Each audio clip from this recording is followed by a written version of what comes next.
औरंगजेबाच्या कबरीबाबत आता मुख्यमंत्री देवेंद्र फडणवीसांनी प्रतिक्रिया दिली आहे। औरंगजेबाचं खरं तर महिमा मंडन कधीच होणार नाही।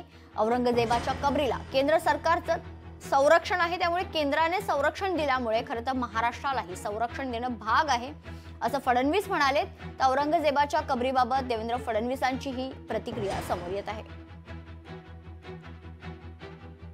या देशामध्ये महिमा मंडन होईल तर ते छत्रपती शिवरायांच्या मंदिराचं होईल, औरंगजेबाच्या कबरीचं होणार नाही। ज्या औरंग्याने आमच्या हजारो लोकांना मारलं त्याच्याच कबरीचं संरक्षण आम्हाला करावं लागतं।